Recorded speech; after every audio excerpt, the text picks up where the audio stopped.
This is Geoff Arbuckle. This is Jason Oliver. And Jason, do you know what it is that people can catch every Wednesday, each and every week? It's not another stupid movie podcast, is it? It's exactly another stupid movie podcast. Oh, shoot! You can listen to new episodes of Film Seizure every Wednesday morning starring me. And me! And we just sit around and talk about movies. Sometimes they're good movies. Sometimes they're bad movies. Sometimes they're someplace in between. I don't know. Gross, ugly, delicious, funny. All those things. All those things. So every Wednesday, go to filmseizure.com. You might be there right now listening to this episode that's about to start. But you can also find us on Facebook and Twitter and Instagram at Film Seizure. So let's get started with the new episode. Enjoy the episode. Clicks, clacks, right in the backs of giraffes, the laughs alright for a while.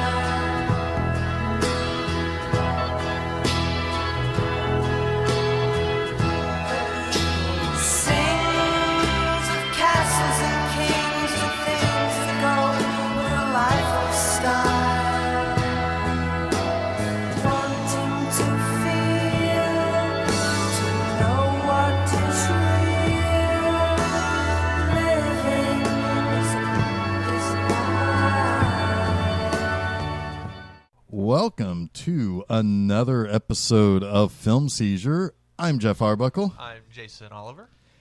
And we have something different this time around. Yeah, a little different. I mean, we've delved into these waters a little bit before, but this is, I think, something entirely unique. Yeah. What is it? What is it, Jeff? We are celebrating the 50th anniversary of the Monkees' only feature film, Head. Head. So okay. Let's back up to why I wanted to do this. I think a little bit of backstory could go a long way. I am a huge Monkees fan. I grew up on the stuff. As Jason can attest to, they were on TV a lot in our youth. Absolutely. Yep. They were a huge part of the mid 80s and MTV. And we'll get around to a little bit of a timeline with that, and then mix that in with the timeline of how I got to them, and then probably talk about how you got to them. Yeah, too. definitely. Now, another thing I wanted to talk about was simply the fact that, Jason, you are a music person. You're not Yes. just a movie person. Yes. I love music. Some people would call you a snob. Yeah, probably. And you probably wear that. I probably deserve that. Yeah, I try. You know, it's like with movies these days. I tried to kind of dial that ship down because honestly, it's not really worth it. And nobody likes that guy who turns their nose up at what they like. You know, I've kind of, as I gotten older, evolved past that, I feel like. But still, it's uncomfortable when I ask someone like, "Hey, who's your favorite band?" and they say something like, "I don't know, fucking Maroon 5 or something." That's hard for me, right? I have to kind of like nod my head. It's like, "Oh, cool, all right," you know? Yeah. Because I mean, I definitely have specific taste in music, but across a lot of different genres, Yes. and across a lot of different eras. However, I would say where you and I ultimately are a little more divided is through classic rock. Yeah. I grew up with older brothers, and they were all about the stuff that they were growing up with in the mid 60s and into the 70s and so forth. I certainly have appreciation for things that I know you don't like at all. I don't know. We'll dig into that. That might not be true. No, I'm pretty sure that's true. I can think of two things right off the top of my head that I probably have a hell of a lot more appreciation for than you do. Well, maybe appreciation is the wrong word. I mean, is it something that I would like? What are they? What are these two things? The Eagles. Oh, yeah, I don't like the Eagles. And Aerosmith. I'm okay with Aerosmith. I Okay. like early Aerosmith. Okay. Basically everything up to like Love in an Elevator, I'm kind of on board with. Pump's a good album, though. Everything With after Janie's that. Got a Gun. It's all right. It's all right. Yeah. Okay. Yeah. So Yeah. pretty much 90s on. I'm okay with the Aerosmith. Yeah. All right. The Aerosmith. The Aerosmith. Yeah. Well, okay. So, all right, fair enough. But definitely, we have different sensibilities as we approach classic rock or oldies. Yeah. Probably. I think part of the problem too for me, a lot of my musical discovery came. I don't know. A lot of it was on my own. I mean, it's kind of cliche. I'm sure a lot of you listening have this similar story, but it was like the Columbia House, tape, buy 12 or buy one, get 12 free or whatever. My dad got suckered into that, and he likes music, but he only likes a few bands. Like, he likes the bands from the 50s. He liked the old Beatles stuff. He didn't really like the Beatles when they start getting more counterculture and psychedelic. Yeah. He liked the Dave Clark 5. He liked that sounds like my mom. the Animals, Yeah, my mom was into the earlier Beatles, although she does like the later Beatles stuff too. Not nearly as much. And that makes sense. I mean, because her formative years were the late 50s and early 60s. Yeah. You have a lot different appreciation for poppier rock, lesser on the psychedelic and stuff. But yeah, so I mean, through like Columbia House, I started to actually just based on kind of feel almost, or just things I'd heard in reference pop culturally, as how I discovered things like Led Zeppelin, The Doors, Pink Floyd. Like, my dad didn't listen to any of that stuff. And it wasn't necessarily because it was just because he didn't prefer it, right? Right. So that's how I kind of discovered all of that. My dad did like the Beatles, and I kind of took that appreciation further on my own into some of the stuff that he didn't care for. But what's interesting is where the Beatles sort of stopped being for him, the Monkees kind of came in. Right. He fucking loved the Monkees, right? And because of that, I listened to the Monkees all the time when I was a kid. Yeah. So yeah, and I mean, I probably more like. Okay, well, okay. I'll back. Let me back up from that. We've got a lot of ground to cover. We got a lot of ground to cover. So let's do a quick little timeline of the Monkees. Kind of talk about what they were meant to be, and this is really how we important led to this week's movie. One quick note here. I think this is really good. We're going to do this because when I think of the Monkees, I think there's a lot of conflicting, thoughts and rumor and things that people aren't sure about. Even me right now talking, I'm really excited to hear what Geoff's going to say, and I'm going to ask him questions because I'd always heard that the Monkees were like a manufactured boy band. They didn't really play their instruments. They didn't write any music. They were essentially props that were created to make a U.S. Beatles, right? Like, their whole point was to compete with the Beatles in the United States.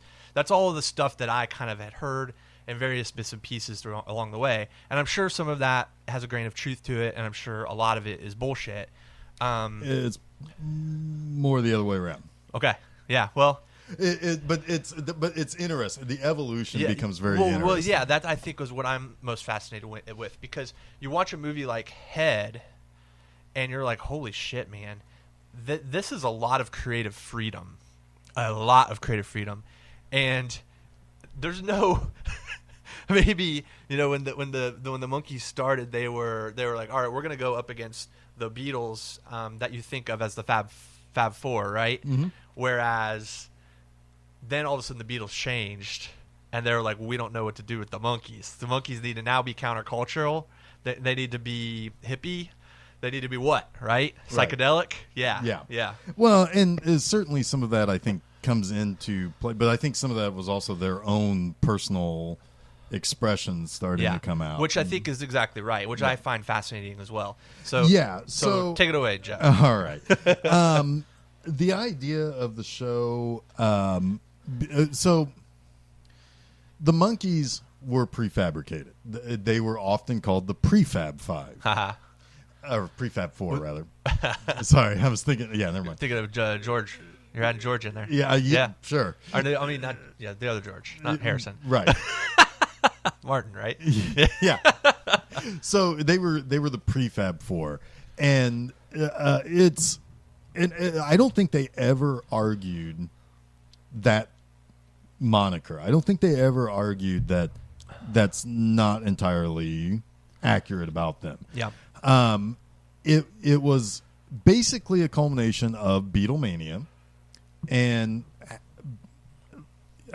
two guys in particular was that had a lot to do with bringing them to the screen were Bob Rafelson, who would go by Robert Rafelson in a lot of these early things, but he ultimately became a very, very, very important kind of new Hollywood counterculture director, particularly teaming up with Jack Nicholson, which is also important for Head a little bit later. And he had a production company with Bert Schneider. It was called Raybert Productions, and they thought, let's have a show that is essentially like the Beatles if the Beatles were never popular. Basically, hard, kind of down on their luck, kind of missing out on opportunity and stuff like that. Yeah. Naturally, I think there was already the vibe of it'll be family friendly. It'll be something that kids will like, especially teenagers and younger will really like. So what happened was they, around 65 or so, they put out the call for people to come and try out for this group. And I don't remember exactly, and during my research, I didn't think of it until now to look up, but I think there were hundreds of people who responded to the casting call. And they settled on four guys who happened to be two actors, David Jones, who came from England, and Micky Dolenz, who had a TV show when he was a kid in the 50s called Circus Boy. They actually make jokes about that in an episode where the Monkees are at a circus. And two musicians, Peter Tork, Peter Torkelson was actually his name. He was from the Washington, D.C. area. I think he probably migrated to Greenwich Village. He became really good friends with Stephen Stills. Oh, huh. So, he has a little bit of folk background and pedigree. And then from Dallas, or at least from Texas, I think it's Dallas, Michael Nesmith. Mike Nesmith was kind of new to music, but he could play bass. He was, and he had a pretty good voice, and he could write some songs. In fact, he wrote one of Linda Ronstadt's biggest songs, "Different Drum." From the 60s. It was like one of her first hits. It's so so you have this kind of mix of people who are musically inclined and people who could act the parts that they were playing. Funny thing is, I was telling you this as we were watching a couple of episodes leading into this. They were assigned roles to play within the band. They were all somewhat musically inclined, but were assigned to different instruments than what they actually could play. Mickey could play guitar a little bit, but he was assigned the drummer. Davey could play guitar, but he was assigned the lead singer. Or he could play drums and a little bit of guitar, but he was assigned the lead singer. Peter could play all sorts of different lead and rhythm guitars and banjo and all this, and he was assigned the bassist. And then Mike, who could play bass, was assigned the lead guitar. So it was, they were kind of mixed up. But the whole idea was that this is a fantasy we're selling. Right. This is a TV show about a band. This is not really meant to be a band. And it's really, really important to remember that. But when they cut the music, I assume that wasn't them playing the instruments in the studio? On the first two albums, no. Okay. Later albums, yes. Okay. Or at least to a certain extent. It'd be weird kind of like learning your own songs. Well, right? a lot of Headquarters is about learning how to be a studio. Yeah. Because they ultimately became too popular and they had to go on tour. Right. So they had to play. To learn at that point. Yeah. But they were too busy making the TV show to really learn the way that they would have naturally learned by Yeah. 8-hour practices and all sorts of, they were spending 10 hours filming and they were left with just 2 hours a day to practice how to Right. play an instrument to an arena, essentially. That's Yeah. hard. Yeah. Luckily, the screaming was so loud That you couldn't from hear all them. the Yeah. teenage girls you couldn't hear them. Yeah. Yeah. Right. So in 1966, their show premiered. It turns out to be a massive hit. And they instantly become household names.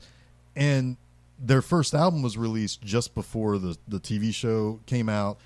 Interesting tidbit about that is that it is them singing 100%. This is not a Milli Vanilli scenario where it's studio singers Yeah. singing for these. I mean, it's legitimately the people, the four of them singing. Which is originally it was supposed to be Davy Jones who was going to be the lead singer, but when Mike got the opportunity to do some of the producing, it was like Micky's voice is the unique one. He Yeah. should be the sound of the band.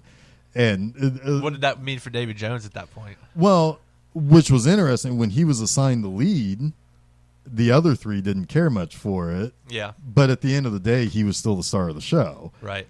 So He was sort of still the face. he was the face. Yeah. And he was the what the girls were screaming for. But he didn't really write songs, right? Not really. I mean, did he play a little bit of drums on any of the studio albums? A little bit. From time to time, he would. And there would be certainly times in concert where he would take Micky's place so he could cool. come out and sing, because being a drummer and a lead singer, it's difficult Yep, sure. to balance that. It's always impressive when you see it done well, though. Yeah. Yeah. Well, we talked about the Eagles. Yeah. It's like Don Henley's probably the most successful, and Phil Collins were the most successful drummer turned lead singer. Yeah. But anyway. Or I mean, this is a weird one, but Dave Grohl as well. But he could play every instrument. Sure, yeah. So, yeah. All right. So, the show's a runaway success. And now And it won an Emmy, right? it wins the Emmy for their first season for best comedic or best series, comedy series, beating out quite popular shows like, I think the Beverly Hillbillies were up against that. I think Andy Griffith's show was still on at the time. So shows that had Yeah. a run, and they beat them. Surprisingly, nobody thought that was going to. It's like one of the greater upsets of award show history, that they won over these pre-established, already popular and great shows, right? So the other thing that ends up happening is that their albums start selling massively. They are one of the top-selling bands of all time. At one point in time, I saw it in there. I may have to look at it. They've sold more than 75 million records worldwide. Wow. Making them one of the biggest selling groups of all time with international hits, including Last Train to Clarksville, Pleasant Valley Sunday, Daydream Believer, and I'm a Believer. 75 million albums in the course of 50 years, of course. I mean, that's nothing to sneeze at. All right. Their first album was number one for 1/4 of a year, for 13 weeks. Wow. Spent another like 60 some weeks, I think, in the Billboard Top 100 or something beyond that. So it's it became a point where their albums started to eclipse the TV show, and by the second season, NBC was seeing lower ratings while their albums continued to sell higher. Yeah. So it was a situation where NBC wasn't getting what they were getting out of it anymore. So they canceled the show. Shortly after, once they knew that the show was being canceled, basically, or at least when they were pretty sure the show was going away, they started making head. And we'll talk about that in pretty good detail coming up here. But Right. what's most interesting musically from the Monkees is that you're right. By all intents and purposes, they were just singing a soundtrack to a show. They were not meant to be a real band ever. But pop culture had other plans for them, and they became really, really popular. Yeah, and I'm always kind of impressed. We were talking about this before the watching Head. We were kind of talking about, I always kind of come to think about the Monkees as being this decade-long phenomenon in the 60s, right? Or even into the 70s, and it's not that way at all. I mean, what was their whole kind of like trajectory over what, maybe about 2 years? They had a total of 9 albums released from July of 66 until early 1970. Yep. They like around April 1970 maybe. But I mean, they were really kind of they were their entire trajectory lasts from about July 1966 until the end of their series, which was March or May of 1968. Yeah. And some would say it even died before then. Mm-hmm. Head came out. Head was 68, but it was the after. end of 68. It was the end of 68. Yeah. So which was probably for the best. Probably, yeah, because I mean it's a deconstruction. So I think it plays better with a little distance away from their mania, I guess. If you will. Yeah.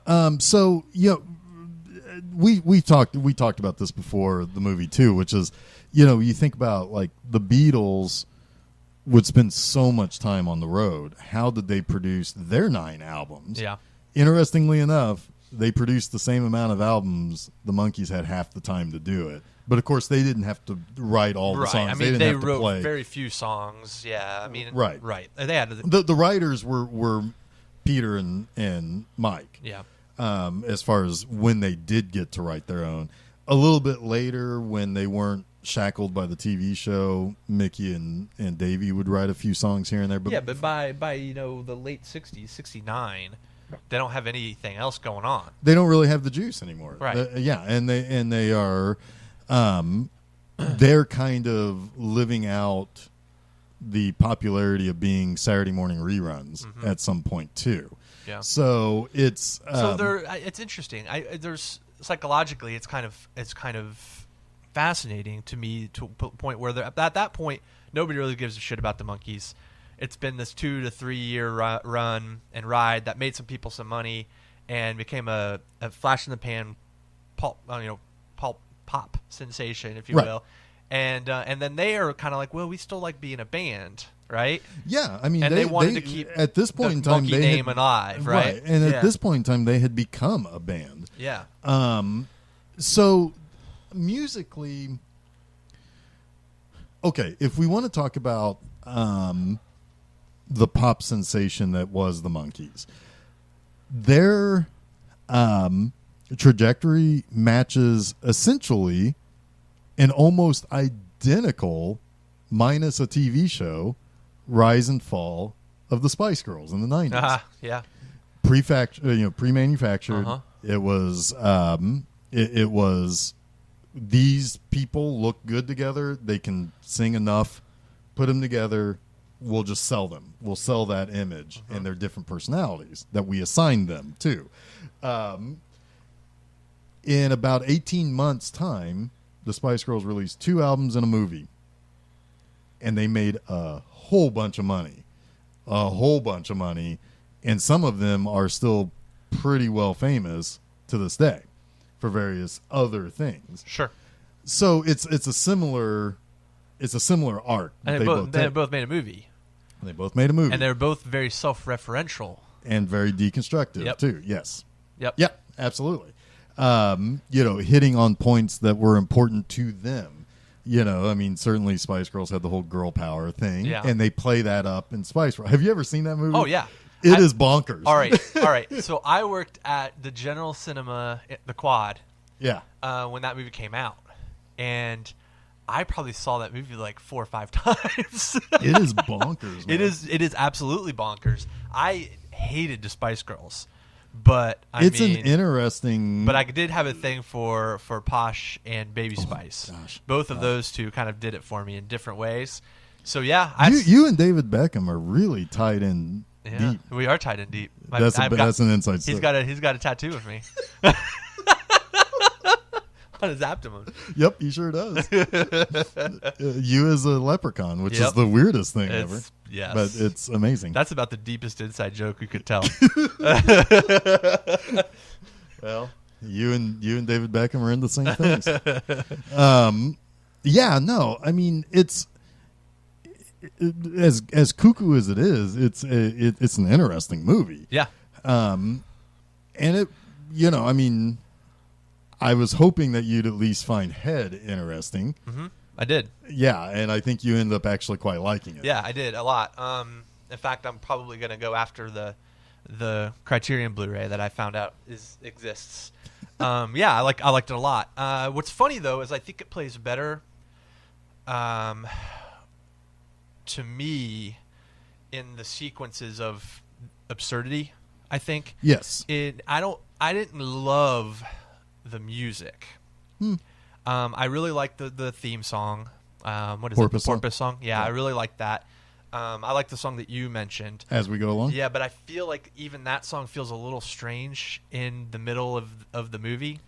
Yeah, some of these songs were also, I think, some of them may have been leftovers that might have been meant to be part of an earlier time, or the only song that I believe was like actually specifically written for the movie was their parody of their theme song called Diddy Diego. Yeah, yeah. And that was written by Bob Rafelson and Jack Nicholson specifically to kind of, hey, by the way, we know we're fake. We know we're selling you a fantasy that you've taken for real. Right. Yeah. And yeah, we got rich off of it. Yeah. And I mean, it's right. The music is there specifically because it had to be. Yeah. They could have had other songs in that from previous albums if they really wanted to. And it's an odd movie because it has got a lot of that 60s counterculture. The like you said, the Hollywood New Wave, that Jack Nicholson, Dennis Hopper, Bob Rafelson. I think all those movies kind of exist in their own universe. I like The Trip, and Easy Rider and all of that stuff. They all kind of just sit in this 3 or 4 or 5 year microcosm of time, right? Yep. And there's a huge element of that in this. I think seeing this now and understanding its pedigree, it makes perfect sense. Yeah. It is right in the mix of that. Yeah, and it skewers a lot of things. It skewers the idea of popularity. It skewers the idea of celebrity, show business in general. What people think of different generations. Yeah. Like, I think they are just as much poking fun, not only at how the older generation looks at younger people, but also how younger people look at the other generation too. Mm-hmm. I think there's stuff about religion in there. There's stuff about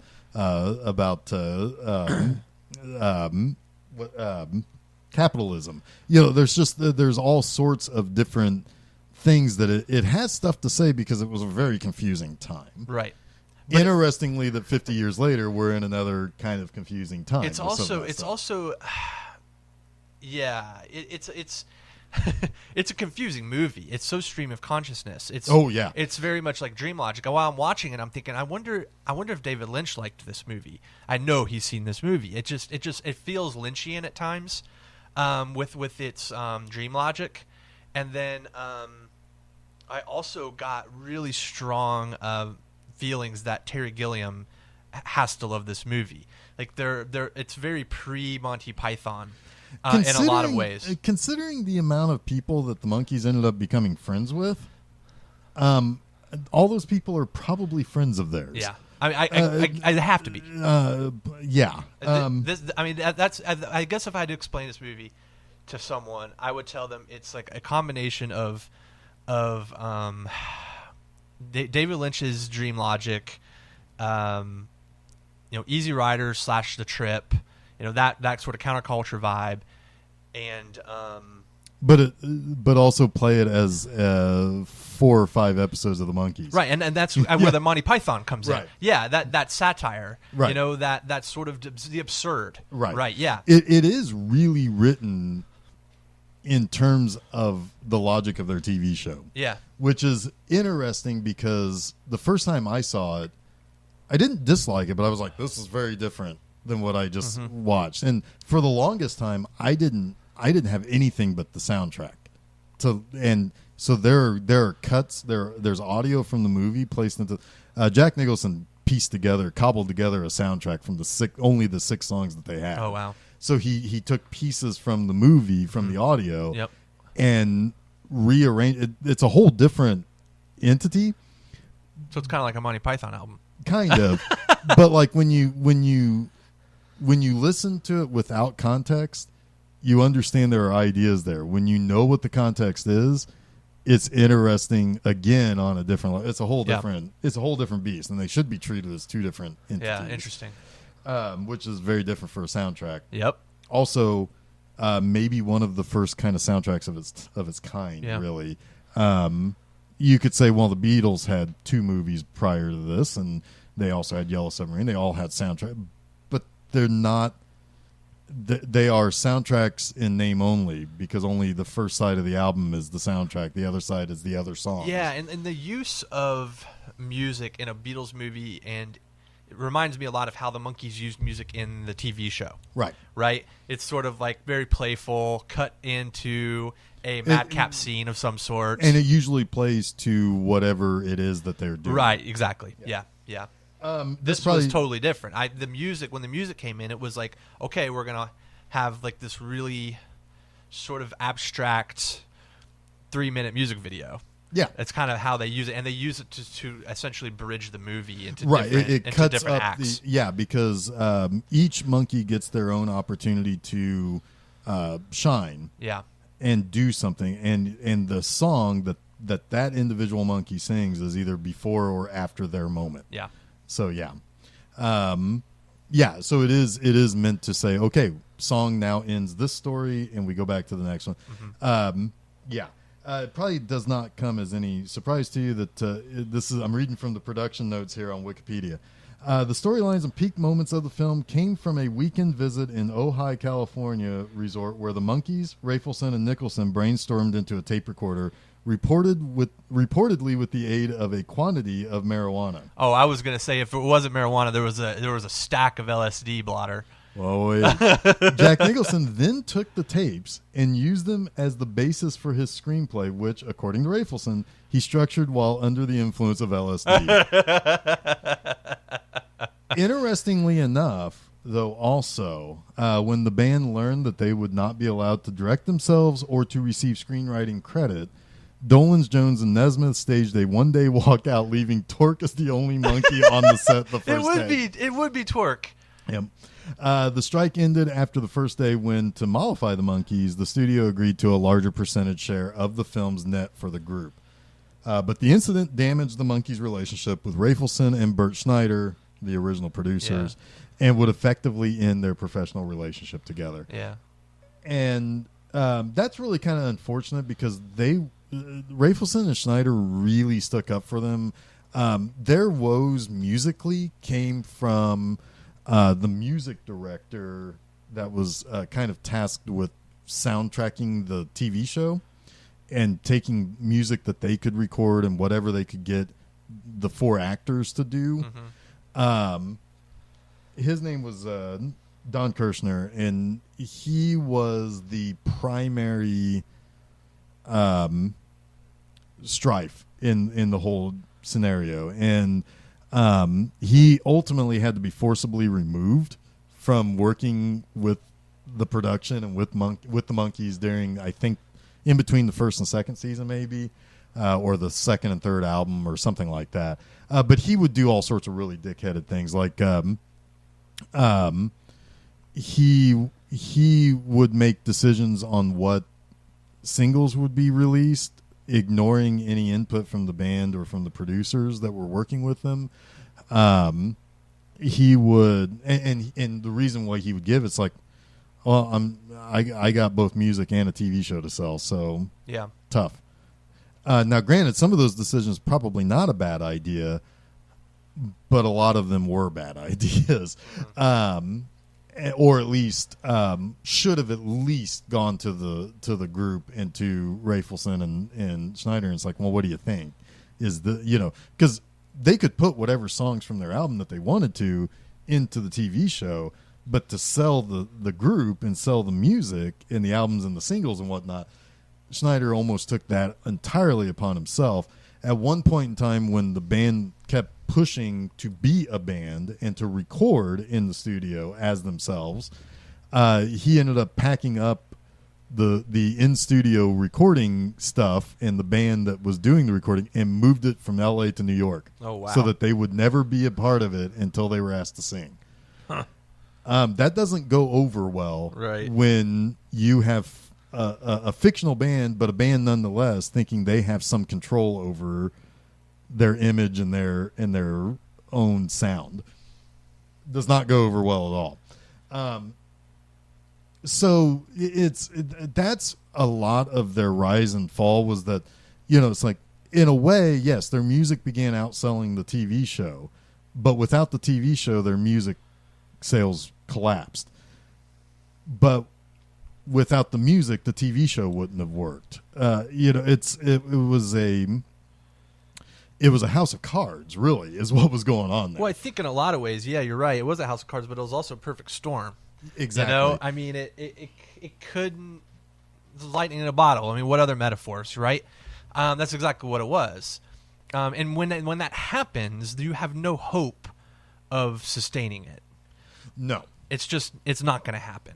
It not, and it's built on the idea that kids from the age of 8 to 18 would continue to like what you're doing, right? And their parents continuing to buy what you want from them. And the more they started becoming more self-expressive, the less likely the parents are going to like what they hear. Mm-hmm. And that's understood. I mean, it's different now listening, even in the 80s, it was different listening to some of those more psychedelic songs that they did later in the TV show era, because by then you're so used to the other psychedelic music that had come out contemporarily with them. So it's a whole, it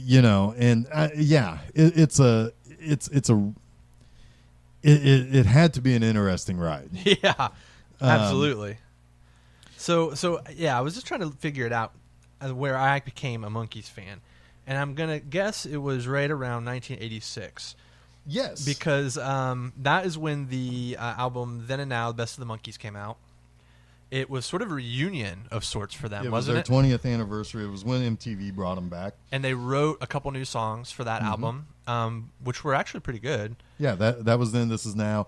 And Anytime, Any Place, Anywhere. Yeah. And the show was in syndication. I can never remember if it was on Nickelodeon. It was it was on MTV for a couple of years. Oh, was it? And then they moved it. I caught it on MTV. And then they moved it to. Then it went to Nickelodeon. I think it was Nickelodeon. But I remember it coming on in the afternoons, though. I remember seeing the afternoons almost like with the Brady Bunch or something. Yeah, they were kind of a perfect combo. So that kind of brings us up to where I also came in. So in 1986, they showed every episode of the Monkees back to back to back on MTV over the course of a weekend, and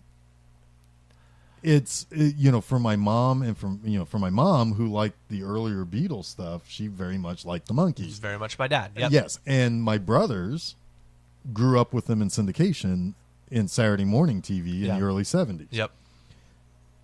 This is also a perfect storm. I'm, 9 years old at the time. I am all in for this live action cartoon show. Yeah. that has catchy music, that has people that you like.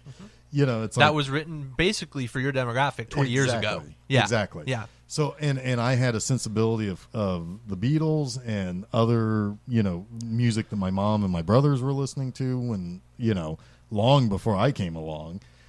So I'm all in. Well, Rhino Records, Yep.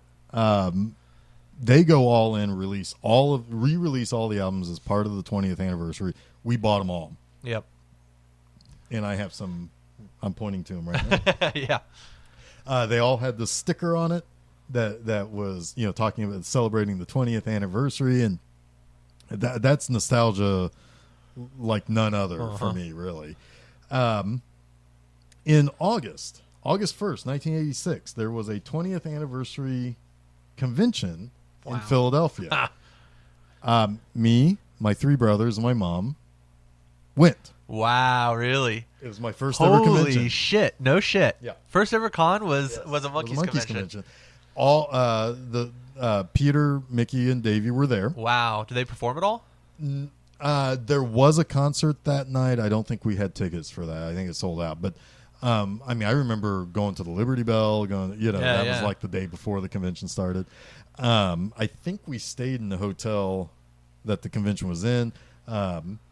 That's so cool. My one souvenir from it that I bought was a greatest hits that was released in Europe. That was like 16 or 20 songs on the album. I have that over there in my cabinet. I think it was a German release or something. But that was my one big, that and the T-shirt or something, I think. Yeah. So, you know, it's like my single mom took 4 boys. That's wow. You know, 12 hours away to Philadelphia to this 3-day convention. Wow. You probably didn't go on too many vacations like that, I would imagine. No, not quite like that. A couple of years before that, we went to Montana, so my 2 of my brothers could take a look at Montana State University. Oh, cool. Where they ended up becoming friends with Justin Fonda, who is Bridget Fonda's brother. Oh, really? They actually hung out at Peter Fonda's ranch at one point. Yeah, don't they have some connection to Ted Turner, right, too? He's got a ranch out there. Yeah, probably for Jane. Yeah, for Jane, yeah. Yeah, because Jane and Peter, I think, are brother and sister, I think. Yes. Yeah. So, but anyway, they got to hang out with Peter Fonda. I think they probably smoked some really good pot out there. But anyway, 1 week later, August 8th, was my first ever concert. There was a concert in Riverbend, Cincinnati, Ohio. Riverbend was the name of the place. Yep. It's actually still there. And they were performing with Gary Puckett and Union Gap, the Grassroots, Herman's Hermits, and it's going to drive me nuts. There was the Turtles. So I was going to say it's got to be the Turtles. It was the Turtles. The and Turtles, then the Monkees were the Turtles and Herman's Hermits still, like, members of those bands still tour together today. Yeah. Yes, and I think it must have been an all-day or at least a half-a-day experience. But we went to that too. And then about a month later, Head came out on VHS. So, you know, for a little while, it's like you like I was saying, you had this context for something that you have no idea what they're talking about. And then when you finally pair it up, it's like, this is weird, man, but it's enlightening to their plight. Yeah. Well, it's no surprise to me that I never seen Head. Like, I grew up with the Monkees, and I liked their music up to what I was exposed to, right? Which is usually the stuff that people think of when I think of the Monkees, like the really popular stuff. The first 5 albums and the TV show. Yeah. And my dad, you know, he didn't really listen to anything after, like, probably, I'm thinking Beatles-wise, probably Rubber Soul was the line in the sand for him. Yeah, because Revolver came next and everything was changed. So, so I had to discover all those late Beatles albums on my own, but I never did the same for the Monkees. I never. It was a different thing. I never watched Head, and I think I'd always been maybe told it was just not very good, or it was whatever. I mean, for the longest time, it was kind of regarded as the weirdo thing that they did. it really wasn't until the last 25 years or so that they got a sincere critical reevaluation. Yeah. So I mean, really, it's really hard to describe what Head is. Yes. There are vignettes. Uh-huh. There are vignettes that talk about war. There's vignettes that talk about advertising that's almost propaganda with the Coke machine and stuff like that, and rebelling against stuff like that. Fucking blowing that fridge up. Yeah. blowing that motherfucking Coke machine up. Things go better with Coca-Cola, people. But anyway, no, there's a lot. I mean, it's like, I mean, you can explain an episode of the Monkees. We could talk about the 2 episodes we watched before that pretty succinctly. Yeah. We could talk about pieces of Head pretty succinctly. To talk about it as a 86-minute movie is impossible. Yeah, and what's interesting to me is somebody described it in some of the quick things I read after watching it. Somebody described it as kind of shedding their young boy appeal while also trying to appeal to the counterculture movement. Yeah. And their contemporaries, basically, who they perceived as contemporaries, and both things failed. Or well, they were able to shed their fans and not gain new ones. Yeah, essentially. So it was another sort of perfect failure for them. Exactly. Yeah. I mean, it's one of those things where it's like, it's easier for them to do that today in retrospect than it would have been for them to do it 50 years ago. A lot of what this movie and a lot of their history is, if you embed it within the 60s, there's a time of counterculture and the other normal, quote unquote, culture rebelling against that. And you hit a brick wall where either you're the Beatles and you still can survive because it's only idiots in the South that are burning your albums, or you die. And for the Monkees, they never could get over and the reason why I wanted to bring up the fact that you're a music snob is that was their main enemy. It wasn't them growing up and changing. It wasn't their fans growing up and changing. It was as much as media pushed them to heights, it also pushed them down and basically kicked them in the nuts at the same time. Because as more popular they became, their detractors got louder and louder and saying they should not be. They're frauds. They're frauds. Yeah, you're right. And part of that actually is interesting. When their first album was released, there is no liner notes that credit the in-studio musicians. Oh, wow. And Mike Nesmith was like, "Are you fucking kidding me? You are killing us." Yeah. Because the moment they see, and as much as he was, screaming and yelling and punching holes, like literally punching a hole in the wall over whether or not they are playing their own instruments on stage, he was the first one to recognize, you're going to doom us because you're going too far selling that fantasy. It would be like saying, well, it's like saying there is no William Shatner, there is only Captain Kirk. Yeah. You sell that fantasy, which, by the way, a lot of Trekkies fell into anyway, that you're killing the legitimacy of the person who actually is doing what's there. And you're perpetuating a fantasy and killing it at the same time. It's weird. Yeah, because the problem is, people don't want... I guess people don't want to be lied to. They want to be tricked. Right. Yeah. And I think when you do that, when you don't give the proper credit, you're not coming out and announcing it in publicity that this is not a real band, but the clues should be there. And if somebody can follow the clues and figure that out for themselves, they're going to have a much better time accepting that.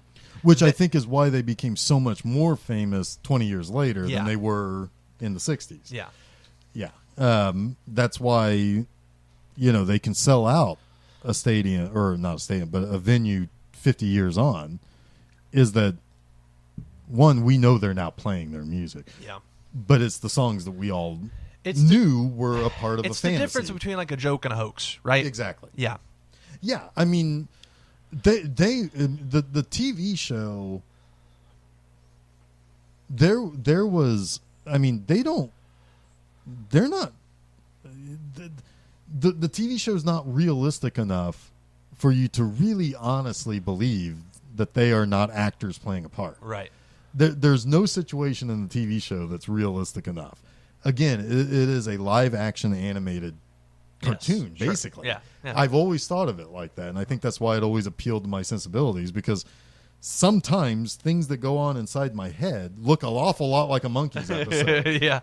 Like sped up motion, everything, with a catchy tune behind it, Nice. or whatever. But no, I mean, and that's only partially true. I always joke that, like, the things I see in my head are oftentimes cartoons, but they are probably more accurately like an episode of the Monkees. But it makes me feel like, too, this movie was being made when they were still enjoying success, right? Yes, because the movie came out later than they expected, so... But it was being made. It was being made at the time that their show was still on the air. Right. And they were selling copies of their fourth and fifth album. So you wonder a little bit, at least I do, about Nicholson and Company's actual intentions with Head. Like, to me, this feels like, and I think everyone would agree in hindsight, that it's very much a parody. Yes. Of their existing image at the time it was being made. Yeah. So you don't do that unless you're trying to make satire. Right. And I think that they were satisfied at that time. And that's a totally different direction Right. for a PR machine Yes. built on making money. Yes. So to me, I feel like there were smart people involved who, like Nicholson probably, was like, this thing is ending. Yeah. Let's put the final exclamation point on this joke with this movie. And maybe from that we can maybe you guys can launch off Who into knows? something other. Right. I mean, I think. I mean, maybe there could have been more movies or whatever. I Right. mean, or a different network would have picked up a new version of the TV show or something. Yeah. I don't think that anyone involved should have been surprised that this failed, I guess is what I'm saying. Yeah. I mean, because it's a little too early for successful counterculture. It's a year before Easy Rider. Yeah. And when I say failed, I don't mean it was unsuccessful in what it sought out to do. Right. It just failed commercially.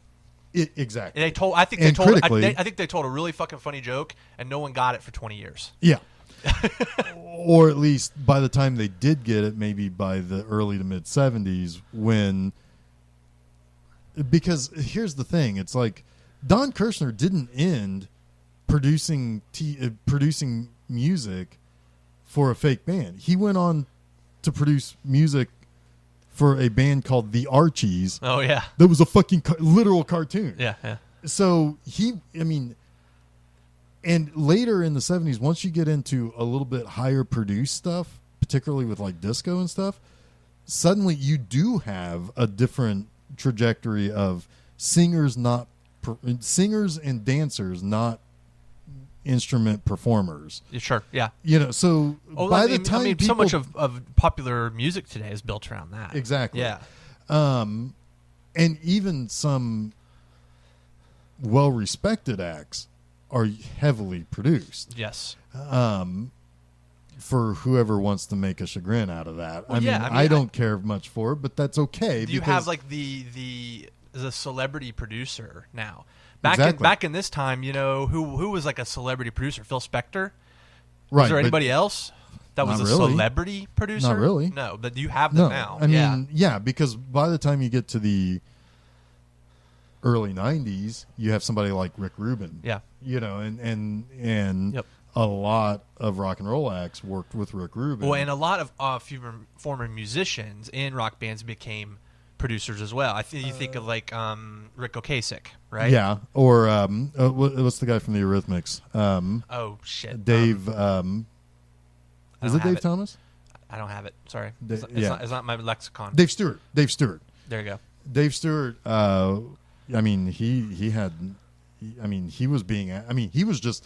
I don't know how much he produced, but he certainly was a guy coming in to the studio because you respected his musical ear and his talent. Yep.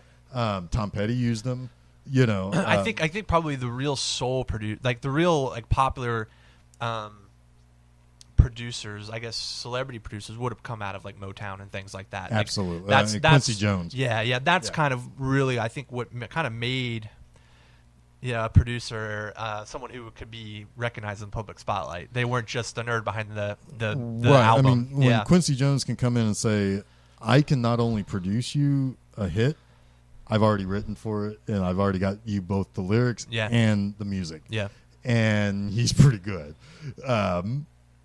He actually had a hit TV theme song. Huh. Really? Which one? Ironside. Oh. Yeah. Ironside, man. Did they try to make a movie of that? Or did they make a No, movie of that? they made a new TV show. Oh, it's a TV show. And it didn't do very well. Ooh, it looked bad. I don't know why they're trying to do that with so many of these like 70s and 80s TV shows. Because nostalgia sells, man. But some of them, so shows were not very good. Like back then, they weren't very good. Can anybody really, truthfully tell me that they could watch, I don't know, 10 episodes of Miami Vice in a row? Like, but you could watch 10 episodes of Miami Vice. No one would fucking binge Miami Vice, you know? No. I mean, TV was different then. Right. I mean, like, so they're almost trying to take like what was popular about a TV show 20 years ago, 20, 30 years ago, and infuse it with today's like serial storytelling, and it doesn't fucking work. Funny you mentioned that because in 1987, the new Monkees came out, and that was garbage. That was flat out garbage. But it was the Monkees with 80s sensibility. Yeah, doesn't really work. Yeah. There is in 1997, the Monkees did a special for ABC. It was an hour-long special. What year was it again? 97. 97? And what they did was... at the end of grunge, basically. Because they make jokes about how they're not edgy enough and so on and so forth. But they are... it's also the joke that their show never ended. So that's make funny. Yeah, so they're still living together in the same pad. Yeah. They're still doing the same thing. People are coming up to them and asking them about, doing like, what if I said this? Like to give them a plot line to follow. Yeah. And they're like, no, we did that in 1970. And so there are jokes like that. I mean, it's a little bizarre because it's a weird mix of 90s. Did they bring back the laugh track? No, which might actually make that a little weird. Might, yeah. So it's a weird combination of 90s older people in their 50s now, with sensibilities from the 60s, but also recognizing that they're old and they're in a different time. Would that go like maybe 6 episodes? They only did one it was a special. It was a special. Right, and it was the last time and the only time since Head, or actually since we'll just say Head. 33 revolutions per monkey is 33 and a third revolutions per monkey is terrible. I watched that last night for the first time. I'm glad I held off this long. It's terrible, but it was the first time since then that all 4 of them were together. Together, okay, right, in a TV element. Okay, was that the last time? When did Davy Jones die? 2011 or 12. Okay, so it's not that long ago. Yeah. Okay. It was shortly after their 45th anniversary tour or something. Yeah, so they have a wonderful sense of humor about themselves and about, because like that special, at one point in time they reference that, oh yeah, that was episode 791 or whatever. It was, and at one point, even like they break the fourth wall and Mickey turns to the camera. It's like, well, you thought that, it's like, what do you think happens to TV shows after they're canceled? They keep going. It's like it's that perfect idea of what everybody thinks a finale should be, is that it doesn't ever just end. It's just there's no more stories for us to know. Right. Yeah. Yeah. It's their lives continue. Their lives continue beyond. Right. The lights being shut off. You know? Yeah. It's like Cheers still operates even though Sam and Carla are the only ones left there, you know. Yep. Yeah, I mean, so, and that's a show that CBS owns that I'm terrified they're bringing back sometime soon. And Oh, that'll happen. I will punch CBS in the fucking eye. That's gonna happen. I know it is. Some fucking turd, junior executive is gonna be like, let's gonna bring be- back Cheers. It's going to be fucking Chuck Lorre. We all know it. And they're all going to be, I'm sorry, but dude, Sheldon Cooper, you need help. You don't need your friends. You need help. Oh, You are Cheers. You know what it will be, Jeff? It won't be a bar. It will be a brewery. Yes. And it'll be a bunch of Yes. beardo brewers. Yep, that's what it would be. All right, I'm going to Actually, I'm going to start writing a treatment right now because somebody needs to make this movie. They don't need to make it, but it might make me money. Don't even bother trying to steal this. I've already got the treatment mailed to myself in a the sealed fact that you're envelope. listening to this, it's already copyrighted 2018. That's true. That's true. I don't want anything part. I don't. If you do this show's over. Joe end me. Or Jeff. All right, I'm losing my mind a little bit. Let's get back on track. Yeah. So, but anyway, I mean, I think music snobbery at the time would say, like you said, they are tricking people. They're not a joke. Right. And I think that people are okay with being tricked. They're being lied to. they're being lied to. Yeah. And at the time, our generation would have probably looked at it as just noise. Yeah. We would have been like, wow, it's not Frank Sinatra or whatever. You Right, know, right. That's who we would have Yeah. been then. I think why I was curious what you thought is that you came into it at a different zeitgeist of it. Yeah. You aren't in the middle of hearing about how they're lying to people or they're Yeah. tricking people Yeah. or they're fake or they're no talent. Because I mean, honestly, other than the fact that they were on TV as a band, that they would not release immediately the names of the people who did play on the album. Really, how much different are they from a Frank Sinatra or an Elvis Presley who didn't write their own songs, Right. who sang, who just sang And it had charisma. and had charisma? Yeah. I would argue that each one of these four guys had charisma. Yep. They had a TV show about their charisma. And what's interesting too is that they're truly the sum of their parts. Yeah. Is what is charismatic about them. Like I know that Davy Jones was sort of the heartthrob for the teen girls, but he to me is the least interesting character in the Beatles. Those other guys, I you mean think, the Monkees? You said the Beatles. Jesus Christ, I am losing my mind. In the Monkees, yes. I had to correct that because there's no way I can edit that in post. There's no way I can fix that. Yeah. It was like when on my way over here, I heard someone on the College Game Day make a blatant error, and nobody corrected him. It drove me crazy. Yeah. So thank you. Yeah, you're welcome. I can't fix it in post. I mean, I guess I could have tried to find you saying the word monkeys and then drop it in. You could have been like, "Hey, just say the word monkey at the end of this episode," and then you just plop that in. Yeah. In fact, maybe you should just do that now. No, it's fine. It's fine. It's fine. We've got charisma here on this show. We're trying to make self-referential jokes now. Exactly. Yeah.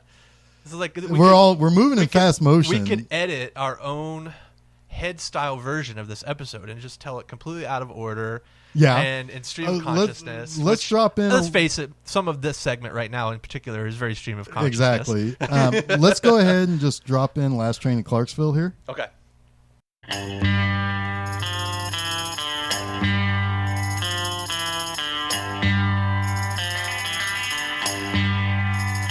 Take the last train to Clarksville and I'll meet you at the station. You can be here by 4:30 cause I've made your reservation. Don't be slow. No, no, no. No, no, no. Cause I'm leaving in the morning and I must see you again. We'll have one more night together till the morning brings my train and I must go. No, no, no. No, no, no. And I don't know if I'm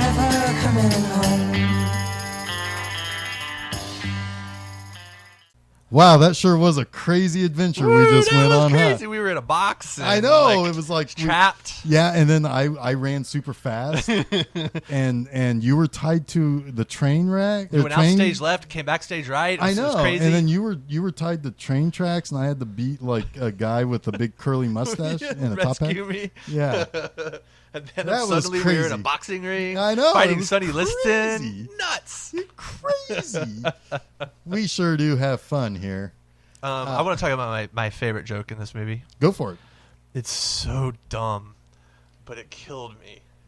It's there's this whole sequence with Mickey where he's stranded in the desert, and it's the whole bit with the Coke machine and blowing that up and the anti-commercialism kind of aspect.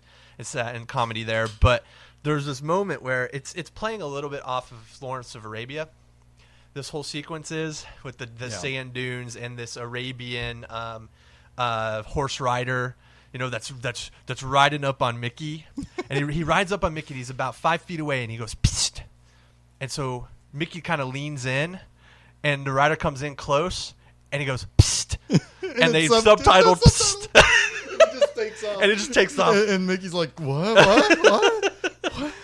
I absolutely adored that joke. My favorite part of this is actually in the war part, because that is really seems like something they would have done on the TV show, where they would have actually dropped them into a fucking war. Yeah.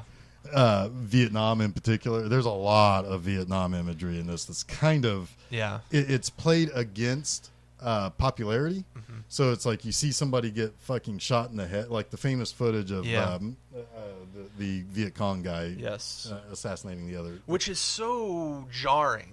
But then it's played against the vapid sense of screaming for popularity and Western culture being kind of separated from the horrors of the world. Yeah. And that's saying something, but that's not my favorite part. No, I'm a fucking psychopath. My favorite part is the war segment where they're all in this trench, and of course Davey can't see out of the trench because he's too short, and so Mickey's like, "Here's my helmet, go, just stand on this. It's a drag to wear this." And of course he bumps his head. He's talking about how, like, why don't you just say shot in the arm or shot in the leg? Why do you have to say shot in the head when Peter's like warning him he should wear his helmet?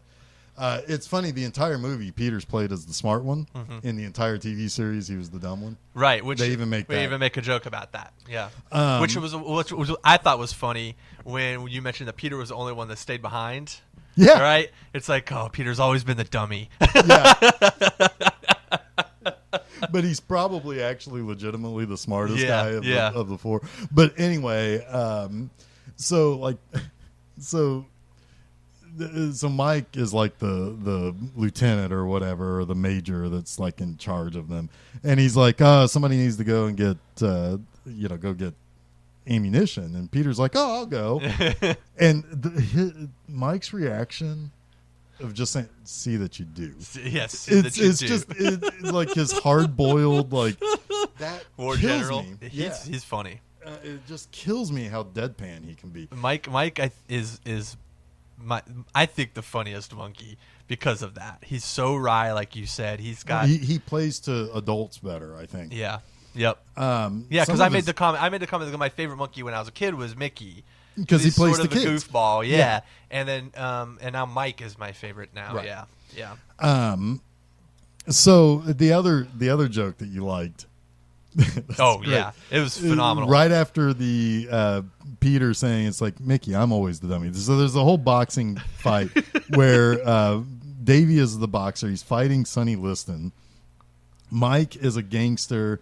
And it looks like Mickey's kind of like just the nerd numbers cruncher. Yeah. Who's like trying to tell Davey to stay down so that they can pay out. And Mike, of course, because the money says that he should, right? He has to stay out, right? Which doesn't make any sense, right? But whatever.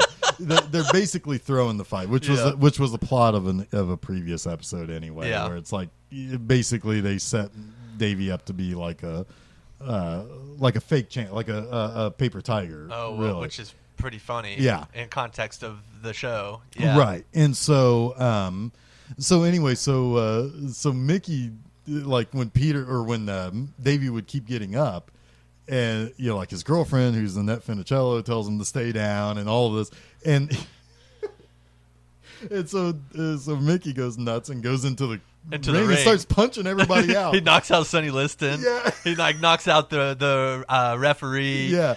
Well, he knocks out Davy Jones. Yeah, he knocks out the referee by knocking out Sonny Liston. He falls onto the ring. Yeah. And then, and of course, Annette Funicello is out there. She's Annette no, Funicello? she's not out there. It's Mike's gangster girlfriend, who I think was actually a famous burlesque dancer in L.A. She comes into the ring. Into the ring, and Jason's like, "Oh my God, is he gonna punch her too?" But then he puts takes his her by arm the arm around her, and he's like walks with her over to the ropes. Yeah, and then he clubs her. So I love that, because I told Geoff that just is perfect, because you expect something to happen that, if happened, probably wouldn't have been that funny, but would have been funny in context that it's like he even knocks out the girl. He even knocks out the girl, right. Whatever. He's completely and totally lost. But they know, the writing is smart enough to know, like, that's what you're going to expect to happen. So they subvert that. They take your attention away from it, and then it happens. Right. Like, that is just good comedy. Yeah. Davey has a good facial expression. First of all, his featured song, Daddy Song, is what it's called. Super dark song. It's played super super happy and joyful. It's a dark fucking. It's about a guy leaving his kid. Yeah. Most of the Monkees songs are a hell of a lot darker than they actually sound, which is a point they actually made in the Wikipedia article when they were talking about the music of the almost every song in this movie is either rebelling against their image or telling a sad story, or being overly realistic about something. Yeah, there's a moment where Peter says, I think it was Peter who says, nobody ever lends money to a man with a sense of humor. Right. And they really hammer that with text on screen. and I thought about that, and I was like, what are they trying to say there? And to me, it almost feels like, maybe there's a perception that funny people are easy targets. Maybe there's a perception, though, that they want to tell a different type of humor. Well, they want to be funny in a different way. I take it, and the kid connect. Well, it could be that they're having trouble connecting. I thought of it like that because I made 4 pages of fucking. Yeah, you did. Because I watched this movie twice recently, today and then a couple of weeks ago, and I just went to town on the notes. And I took it, and when I really kind of thought about it, which this is again a very late '60s thing. Sometimes things have multiple meanings, and ask 5 film professors what they think the end of 2001 is about. You might get 5 different answers. Sure, and that's the purpose of it. But in that, I heard a wild theory on that recently. Actually, we'll talk about that afterwards because that's a movie I think we should talk about at some point. But anyway, I was thinking about that line. I kind of think of it like they were played for the fool on TV, and maybe specifically Peter was, and he was never going to shake that persona that he had on TV, and therefore he was never going to be taken seriously. You're typically taken seriously as an adult when somebody will lend you money and they expect you to pay it back. Yeah, I think that in a roundabout way, that's what I was trying to say. Yeah, and I think that may be. Yeah, I mean, more directly, it's because it's Peter espousing all of the... And more than anyone in this movie, he's a different character. He's a completely different character. Yeah. But tying to that, one of my favorite, it's the little thing. Again, it's the little things. Yeah. I harp on this constantly. It's the little thing. When he's telling the guys after he tried to keep them from getting trapped inside the box, that's a pretty heavy-handed metaphor, but it's really important to think of in multiple different ways. They are captives of the boob tube. their personalities on TV followed them forever. Mm-hmm. At one point, you see them in a fishbowl, literally in a fishbowl. Yeah. And here they're trapped inside this box that they can't break out of. And Peter's telling them all of this, the stuff that he learned from a Swami in a fucking sauna. which is beautiful. The digs they make on the Beatles in this movie are tremendous, and that's a great one. Yeah. So, and the big moral of the story of what the Swami was telling Peter was that why should you listen to him? Because he knows nothing. And he repeats everything he learned from that Swami back to the other three monkeys. Yeah. And when he gets to the point when he says, but why should you listen to me? For I know nothing. There is a look that Davey gives of realization that he's just been fed a bunch of bullshit. And he loses it and busts out of the box. He's like, you want to know how to get out of this box? This is how you get out of this box. And he punches and kicks the door down. But the look of realization that he just got lied to, essentially, or how he felt. And it's like, we're inside this box. We're listening to him who knows nothing. It goes nuts. Well, and it's interesting because you think of the counterculture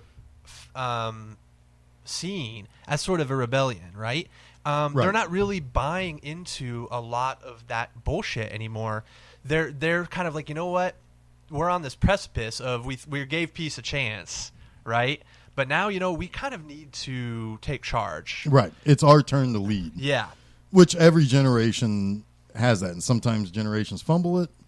Sometimes they try to hold later generations down, which I think is what's kind of going on now. Absolutely. It's what's happening now. And it's, because, I kind of feel like our generation kind of fumbled the ball. Our generation was small. Right, but when it was our turn to lead, we kind of we punted it a little bit. What we did was we built a fucking websites. Yeah. I mean, our generation is the tech generation, really, and we ushered in the information age, if you want to be honest about it, and the misinformation age. Yes, that too. Let's get real hippie here for a second. I know I'm not buying into it. There was one moment where there was like a fucking hippie freak out happening in this movie, and I'm like, I don't want to talk to any of these people. That was the and trip. Neither does Mike. That was like the trip. The whole like movie, the trip is 90 minutes of that. Yeah, which is interesting and can be done. Yes. But I would tend to find myself. Long story short, Mike gets basically kidnapped for a surprise birthday party, and it's a hippie freak out, and he is having none of it. It pays off really well. Yeah, it's fucking funny. and I am in that boat. I would be like, no, you don't. It's like I'm in my pajamas. Yeah. You invite me to the party. Don't kidnap me. Maybe there was something else I would want to do. Maybe I don't want to do anything at all. Yeah. And the same thing goes for Christmas. And everybody gasps, and then they give them like a joyous round of applause. Yeah. Well, the girl screams again, and it just brings it back to that. It's just everything's a joke. Yeah. Everything's just whatever. It doesn't matter. Nothing important that you have to say means fucking anything. Yep. So life sucks. Basically, it is a bit nihilistic. This movie, it is a little bit. Yeah. Anyway. Yeah. This is a movie that I can't recommend to everybody. This is a movie I'm going to watch a fucking lot. That I'm really kind of sad that I've gone almost 40 years without it being in my life. Well, now you got the next 40 years with it in your life. I really liked it. It's a very good movie, but if you know nothing about the Monkees, if you don't like the Monkees, or if you don't know, if you know a lot about the Monkees, you will get something out of this. Even if you've never seen all of the TV shows or never seen any of their TV shows, you'll get something out of it if you understand the genre that they were. Yeah. Because they were kind of a genre of their own. And when you really get down to it. You and I knew we could talk about this movie because I knew you had at least an appreciation, if not directly for the Monkees, for my appreciation of the Monkees. this was, I felt, much less of a chance than two previous movies that we talked about that did not go over well. Yellow Submarine and Xanadu. Yeah. Yeah. This is the perfect way to not talk about another musical for a while. Yeah. Well, so that's interesting because I think the next one should be Me. And I know exactly what it's going to be. And it's going to be Pink Floyd's The Wall. We are going to watch the fuck out of that. And I'm glad you love it because I love that movie. Yeah. We could watch it right now. We could. But we're not. Stay tuned. Because it's interesting. That movie, to me, also, I think, uses more darker Terry Gilliam elements. Or I should say Terry Gilliam, I think, probably took a lot of his animation. And I have to look at the actual timeline of that. Terry Gilliam probably was before The Wall. Oh, yeah. Because the movie The Wall was... The album was 79. The movie was 82. Yeah. So that, to me, is interesting. And I honestly got a lot of... the darker vibes in Head made me think of The Wall, for sure.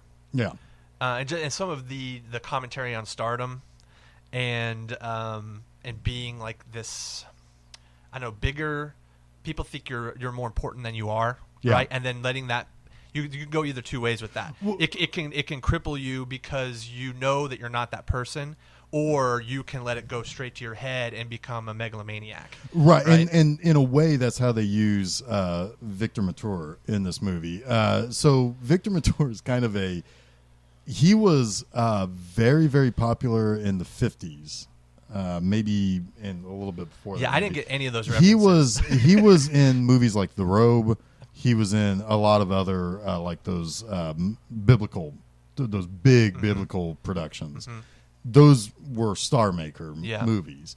And he was a big star. By the mid-60s, he retired from acting. He was in a Neil Simon play or movie where he played basically the same character he is here.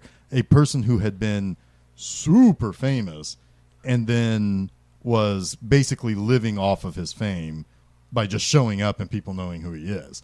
In a way, they're using him as that other side of, well, if the Monkees wanted to, they could just be what people want them to be, and they could live the rest of their lives. And they literally get like almost destroyed by that in this movie. Like that, turns into a giant. It's ego. He represents ego. Yeah, and I think they asked a famous person to play that. I don't think he is that way. Right. But I kind of liken him to the Troy McClure character on The Simpsons, where it's like, oh, you're going to know me, but when I just show up, right, I might tell you that you know me from these things, but you know who that person is. Yeah, and they even take a moment to show you him again, but as himself, who is unimpressed with himself. He's unimpressed. Yeah. He's bored with his own persona. Yeah, right, exactly. Yeah. So it's, I mean, he's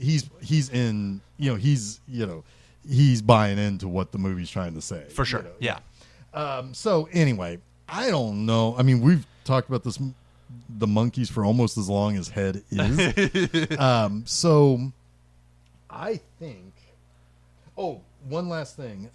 What I always say is kind of the thesis of this movie is in Porpoise Song, which is the theme song to this movie, co-written by Carole King, who also wrote my favorite song, As We Go Along. That blew my mind, by the way, that she wrote these songs. But As We Go Along and Porpoise Song are my top two favorite Monkee songs. And when they played Porpoise Song in the 50th anniversary tour, the Stop Here, and when I saw them live, that I got tingles.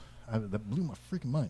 But there's a line in that song that I feel like is kind of the thesis of what the Monkees were battling against, and that is the line, "Clicks, clacks, riding the backs of giraffes for laughs is all right for a while," meaning it's okay to be the clown, but beyond that, you're a real person, and you have to kind of show that you're a real person. Mm-hmm. That whole song is about being who you are as opposed to your image, and being true to yourself and stuff like that. So Anyway, I think that's a good way to wrap things up. Absolutely. Next week we've got one of my favorite horror movies. Yes, mine as well. Honestly, we're gonna dip back in after just last week talking about Halloween. Mm-hmm. We're gonna dip back into the John Carpenter pool. Yes. With was it 94 or 95? One of those years. In the Mouth of Madness. I think 95. Yeah, I think because I remember going to see it in the theater when I was a senior in high school with my buddy Andy. It's a great, trippy, weird movie. It, in some ways, kind of plays into head a little bit. Kind of interesting that we have November movies that kind of mirror each other a little bit. Yeah, but it's also sort of a grab bag in a way. But it definitely plays into the idea of art and reality and celebrity and manipulation of of an image and absolutely. So anyway, we're going to talk about that next week. I'm excited. Do we tell them what it was, or are we going to leave that as a surprise? In the Mouth of Madness? Okay. Didn't I say that? I don't know. I don't remember. In the Mouth of Madness. In the Mouth of Madness. Sam Neill, Jürgen Prochnow. Yes. Carpenter's classic. Classic. Probably maybe his last classic. That's probably true. But we're excited to talk about that. If you are a fan of the Monkees, let us know. Yeah. Let us know what your favorite song is. Yeah. I suspect a lot of them are going to be one of the top hits. Daydream Believer, or I'm a Believer, or Last Train to Clarksville, Pleasant Valley Sunday, great song. All these songs, fucking fantastic. We got through this entire episode. We didn't mention Neil Diamond until right now. Right, because he had nothing to do with Head. Right, but he wrote some of their big songs. He wrote a couple of their pretty big hits. Really big hits. I'm a Believer and A Little Bit Me, A Little Bit You. Yep. Neil Diamond for the win. There we go. Probably launched the Monkees into near Hall of Fame status. We haven't even talked about that. Long story short, some Monkees believe that they've been basically blacklisted for not being performers as well with instruments. Some said we're just providing a soundtrack to a TV show that just happened to be famous. Yeah. It's honestly, it would be awesome if they got into the Hall of Fame. Yeah, but that probably won't happen. Honestly, it doesn't really matter. It doesn't.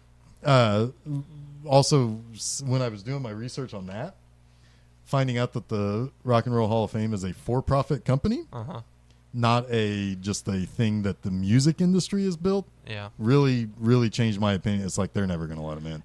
It's always been a piece of shit. Yeah. Rock and Roll Hall of Fame's a joke. It's whatever we can put on TV where there's a jam session at the end with everybody that people like. Yeah. I'm sure it's a great honor, but it's probably no greater honor than winning Album of the Year Grammy. And even definitely not. And even that is shaky. Yeah, that's true. But anyway. All right. Well, then next week, let us know if you like the Monkees. That'd be great to know. I want to connect with other Monkees fans. Don't connect though if you don't like them. Don't call me a stupid head. You stupid guys like the Monkees. That'd be the nicest thing that somebody who heckled us would say on the internet. Yeah. Absolutely. But you can, and to do that, you can always reach out to us on email at filmseizure@gmail.com. You can reach out to us on Facebook at Film Seizure, Gmail at Film Seizure. We're on the Instagrams. The Instagrams and the Twitters. But all of that stuff is at Film Seizure. You can find us. Put the words film and seizure back to back in that order with no spaces, and you'll find us. Pretty easily and quickly. Yeah. Of course, we have filmseizure.com, which is where you may be listening to this. You may be listening to it on SoundCloud. Either which way. Yep. Welcome. Thank you. And welcome. But until next week, I am Geoff Arbuckle. I am Jason Oliver. And you have been listening to Film Seizure.